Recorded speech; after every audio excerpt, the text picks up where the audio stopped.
Lawisa tashin hankali mai tsanani ta shiga a lokacin da ta ga halin da mahaifiyarsu take ciki. Cikin ƙunar zuciya ta rungume ɗan uwanta Wali da ke tsaye a kan mahaifiyar tasu. Tana kuka ta ce, Wali, ga baba ya mutu, ga kuma Hajiya ta haɗu da larura mai wahalar magani, ga kuma anti Lauratu ta yi mutuwa irin wadda ba a so. Ta mutu ba tare da ta tuba.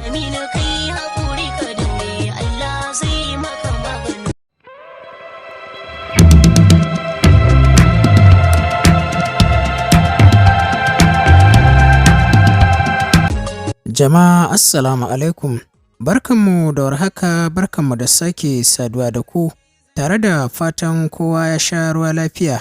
Allah ya sa ibadarmu karɓaɓɓiya ce. Barkanmu da sake haɗuwa da ku a cikin wannan shiri namu wanda muke karanto muku littafi mai suna Ƙwarya tabi Ƙwarya. Ni ne mai karanto muku Saminu Suleiman, wanda ake kira da Saminu Algaita. Idan ba ku manta ba, na tsaya ne inda nake ba ku labarin Sumayya ta cancanci a sota. Saboda kyawawan halayenta, yarinyar kuma kina da tabbacin cewa ta ba da gudunmawa mai yawa a kan rayuwata.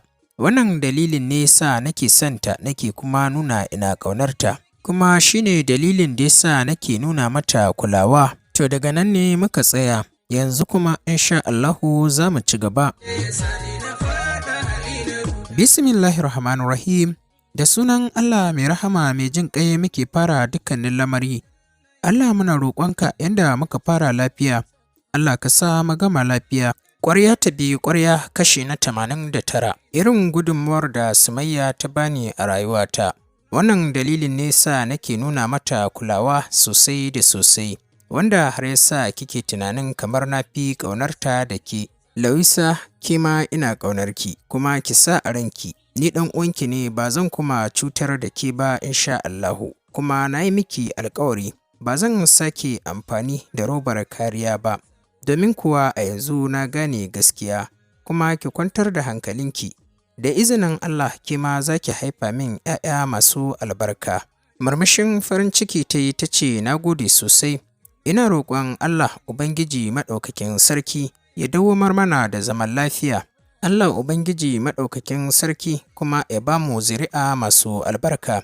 Yarima Ali yana murmushi ya amsa da amin tare da faɗin, to tunda kin zama amarya sai ki shirya mu fita waje mu sha iska. Daga nan kuma ki raka ni sto na yi wa bebi sayayya. Cikin farin ciki ta miƙe tsaye tare da faɗin, to shikenan, bari na yi wanka, na fito sai mu tafi. Miƙewa ta yi ta nufi hanyar banɗaki. Shi kuwa ya bi ta da kallo yana murmushi tare da girgiza kansa. Akwati 3 suka cika da kayan jarirai, komai guda 2 Yarima Ali yake siya. Lawisa tana kallonsa da dai ta gaji sai ta yi magana. Me dalilin da yasa kake siyan kayan jarirai har guda 2? Ya ce mata, jikina na bani cewa 'yan 2 za a haifa min, don haka ki bar ni kawai. Lawisa shiru ta yi tana kallonsa. Ai kuwa haka ta zuba masa idanu. Ya ci gaba da laftar kayan jarirai. Ita kanta Sumayya ya saya mata ƙananan kaya masu kyan gaske kuma masu tarin yawa. Mota cike da kaya suka dawo gida. A can kuwa masarauta na cike da alhini da kuma tsantsar damuwa sakamakon rasuwar mai girma Ciroma. Dab da magariba Allah ya karɓi rayuwarsa bayan ya sha fama da jinya. Mutuwar mai girma Ciroma ta yi matuƙar girgiza al'umma da dama a cikin wannan masarauta, musamman ma uwar gida da 'ya'yanta. Dukkaninsu sun ruɗe sai famar koke-koke suke yi a cikin gidan. Hajiya Karima duk da ba ta cikin hayyacinta sai da ta ji a jikinta. Da ƙyar Wali ya shaida mata mutuwar mijin nata. Ai kuwa ko da ya faɗa mata, faɗuwa ta yi a gurin ta suma. Bayan an sha fama da ita ta farfaɗo, duk da haka kasa gane kanta aka yi. Ta dinga surutai marasa kan gado tana farfaɗar maganganu. Wali da kansa ne ya je ɗauko Dr. Sadiya ta zo ta yi mata allurar bacci. Tunda suka wayi gari, gaba ɗaya suka kasa gane abin da yake yi musu daɗi. Gaba ɗaya sun kasa fahimtar yanayinsu da kuma yanayin garin. Da ƙyar suka iya shirya jikinsu suka zauna suna jiran abokan tafiyar tasu, wanda idan sun fito za su haɗu domin tafiya filin jirgi. Suna zaune kira ya shigo wayar tasa. Gimbiya Lawisa ce ta ɗauko wayar da kanta ta miƙa masa. Yana dubawa ya ga lambar Shatima ce. Ganin kiran Shatima ne ya sanya shi sauke ajiyar zuciya tare da kara wayar a kunnensa.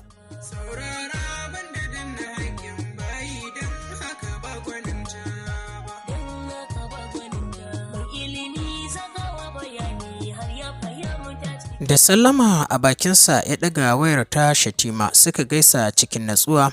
Shatima shiru yayi yana tunanin ta yadda zai shaida masa labarin mutuwar mai girma Ciroma. Jin shirin da Shatima yayi ya sanya Yarima Ali ya ci gaba da magana. Shatima yanzu nan muke ƙoƙarin shiryawa mu fita zuwa filin jirgi. Insha Allahu yau za mu taso. Da yardar Allah kimanin ƙarfe 1 na rana mun sauka a gida. Jiki a sanyaye Shatima ya ce masha Allah, ina roƙon Allah Ubangiji ya kawo ku lafiya ya sa ku dawo cikin ƙoshin lafiya. Yana kammala faɗa haka ya kashe wayar. Cikin zuciyarsa Shatima ya ce to kawai bari ya fasa shaida masa labarin mutuwar tunda dawowa za su yi. Shi kuwa magajin sarki a zuciyarsa jikinsa ne ya bashi cewa lallai akwai matsalar da ta faru wadda ta sanya Shatima ya kira shi, amma kuma gashi bai shaida masa abin da yake faruwa ba, ya kashe wayar. Magajin sarki ya yanke shawarar sake kiran Shatima a waya. Shatima ya ɗaga wayar tasa tare da sallama. Magajin sarki ya ce masa, ka faɗa min abin da yake faruwa, domin jikina ya bani akwai abin da kake ɓoye min. Ko dai wani abu ya faru da Sumayya ne? Shatima ya sauke ajiyar zuciya sannan ya ce da shi magajin sarki, masarauta ta yi babban rashi. Gabansa ne wata iriyar muguwar faɗuwa. Da sauri ya tambaye shi waye ya rasu. Jin maganar mutuwa ya sanya ta saurin miƙewa tare da dawowa kusa da shi. Shatima ya ce magajin sarki, Allah ya yi wa baba Ciroma rasuwa a jiya da daddare, don yanzu haka ma har mun kai shi mun dawo. Inna lillahi wa inna ilaihi raji'un. Kalmar da ya faɗa kenan, jiki a sanyaye ya kashe wayar. Juyowa ya yi suka haɗa idanu da shi da Gimbiya Lawisa. Baki na rawa ta ce masa, da gaske baba ya rasu? Kai ya ɗaga mata, nan take ta zube a tsakiyar ɗakin, tare da haɗa kai da gwiwa ta fara rusa kuka. Ta dinga furta inna lillahi wa inna ilaihi raji'un. Yarima Ali zama ya yi a kusa da ita tare da jan wota jikinsa ya rungume ta, yana rarrashinta cikin tausasawa da tausasa murya. Cikin kalamai masu sanyi da kuma tausayawa yake yi mata magana. Lawisa tashin hankali mai tsanani ta shiga a lokacin da ta ga halin da mahaifiyarsu take ciki. Cikin ƙunar zuciya ta rungume ɗan uwanta Wali da ke tsaye a kan mahaifiyar tasu. Tana kuka ta ce, Wali, ga baba ya mutu, ga kuma Hajiya ta haɗu da larura mai wahalar magani, ga kuma anti Lauratu ta yi mutuwa irin wadda ba a so. Ta mutu ba tare da ta tuba ga Allah maɗaukakin sarki ba. Tun kafin mu yi tafiyar nan sai da na zauna da su, na hana su aikata abin da suka ƙudurta, saboda na san dole ne Allah ya tona musu asiri, tunda ita wadda suka nufa da sharrin ba ta da haƙƙi a kansu. Amma da yake shaiɗan ya riga ya gama shiga jikinsu sam suka ƙi saurara ta, sabida na ƙi ba su haɗin kai, yasa lokacin da za mu tafi ko sallamar arziki ba mu yi ni da su ba. Na tafi cikin damuwa da tunanin abin da zai biyo baya akan abin da za su aikata. Haƙiƙa na yi nadamar kasancewar Hajiya a matsayin Katsete yana girgiza mata kansa. Idanu Jawur ya dube ta tare da faɗin, kada ki ce haka Lawisa, komin lalacewar uwa ce. Dukanninmu nan mun san cewa mahaifiyar nan tamu ba ta da nagarta. Abin da ya fi cancanta a yanzu mu yi mata shine addu'a, saboda ita ce abin da ya fi cancanta da ita a yanzu. Lawisa, ina mai tabbatar miki a yanzu halin da ake ciki Hajiya ta yi nadama, amma saboda tsabar damuwar da take ciki ne ya sanya ta shiga wannan halin. Kullum yini take yi cikin kuka da sambatu da faɗin maganganu iri-iri. Kullum sai an yi mata allurar bacci ake samun lafiyarta. Saboda haka kada ki sake kamanta wata mummunar magana a kanta. Insha Allahu Allah ya ganar da ita gaskiya. Shi kuma baba addu'a za mu bi shi da ita, domin ya yi mutuwa irin wadda ake so.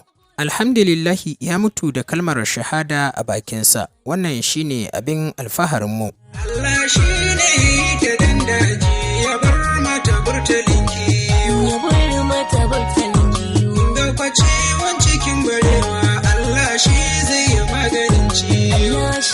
Lawisa zamewa ta yi ta zauna a ƙasa a kan kafet ɗin da yake ɗakin. Ta riga kuka tana kiran inna lillahi wa inna ilaihi raji'un.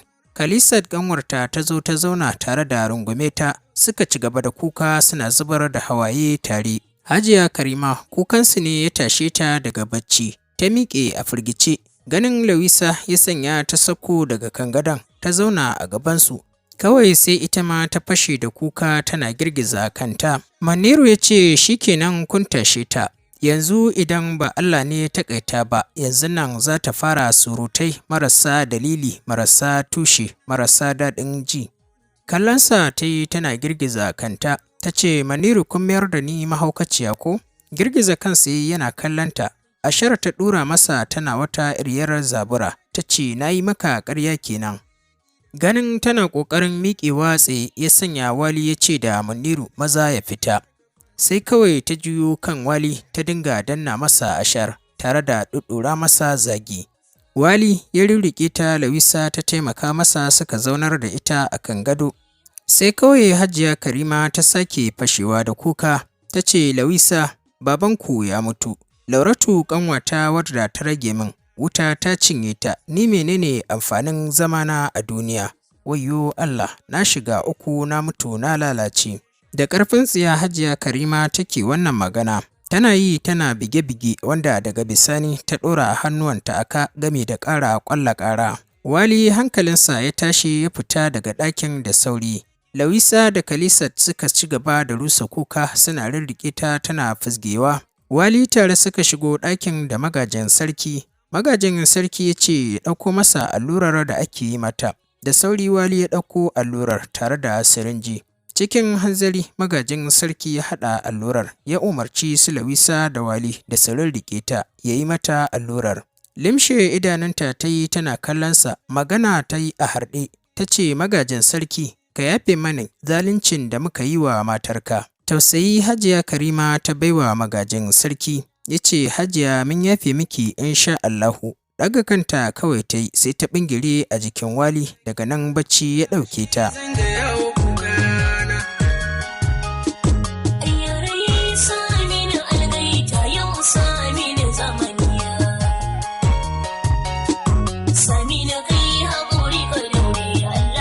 Ajiyar zuciya suka sauke ga baki ɗayansu suna kallon junansu.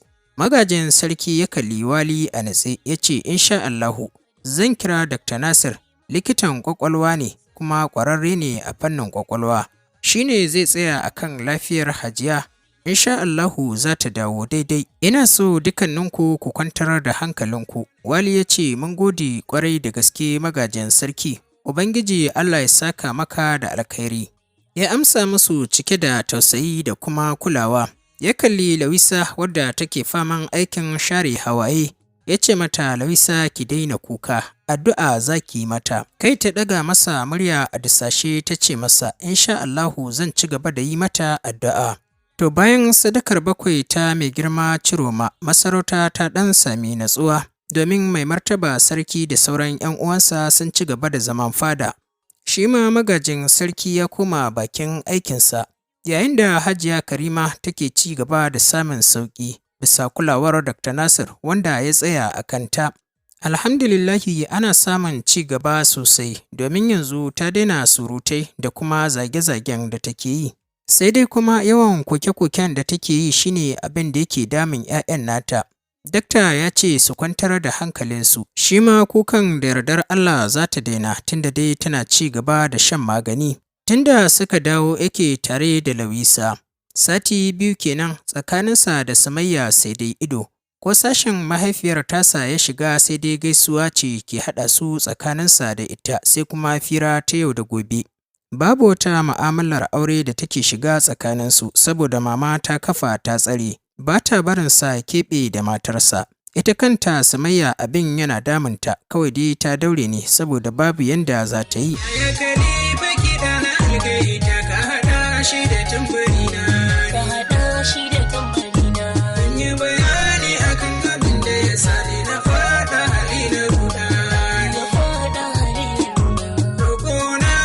Yau Lahadi ce ta kasance baya fita da wuri.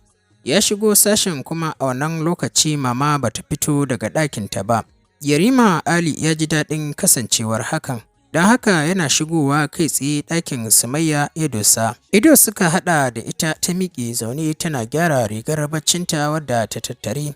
Gaishe shi ta yi amsa tare da faɗin, kina nan kina baccinki kina kwance babu abin da ya dame ki da ni ko? A nutse Sumayya ta ce masa ban gane maganar ka ba. Ya ce ina nufin kina nan cikin kwanciyar hankali, ni kin bar ni ina watan gaririya. Murmushi ta yi ta ce to ya kake so na yi maka? Ni ma wallahi kwana biyu bana jin daɗi, bebi ne yake damuna da motsi. Kallonta ya ce lafiya kenan, aike kanki idan ba sa motsi ba za ki sami lafiya a jikinki ba kuma ba za ki ji daɗin walwala ba. Yanzu ma zuwa na yi mu gaisa da su. Sumayya ta ce da shi suwaye za ku gaisa da su? Kai tsaye ya ce mata tagwaye na mana. Dariya ta sa tana kallonsa. Ya ce mata ke ma kin mayar da ni sakare ko? Girgiza kanta ta yi ya ce e mana haka ne mana. Haka ita ma Lawisa ta riƙa kallona tana yi min dariya a lokacin da nake siyan kayan bebi guda biyu iri ɗaya. Ke kuma yanzu ga shi ke ma na faɗa kina yi min dariya. To jikina na bani cewa tagwaye za a haifa min. Shiru kawai na yi ina kallonsa da mamakin maganarsa. Ko da yake babu yanda Allah baya shirya al'amarinsa. Ƙafafuna ya ja tare da miƙar da su, na kalle shi, ya ce min ki kwanta, yau ni ne zan yi miki awo da kaina tunda na dawo. Tankwashe ƙafafuna na ƙi miƙar da ƙafafuna kamar yadda ya ce, tunda na kalli ƙwayoyin idanunsa, ba na so ya tsiro min da fitina. To bari mu miƙa saƙon godiya da fatan alkhairi ga ma'abota sauraron wannan littafi namu, sannan kuma mu miƙa godiya da fatan alkhairi ga gwanayenmu na sauraron littafi. Waɗanda suka yi mana kwamen tun daga na 1 har zuwa na 5. Asma'u daga Riyadh ke da kwamen na farko a cikin littafin Ƙwarya tabi Ƙwarya kashi na 88. Muna miƙa godiya da fatan alkhairi a gare ki.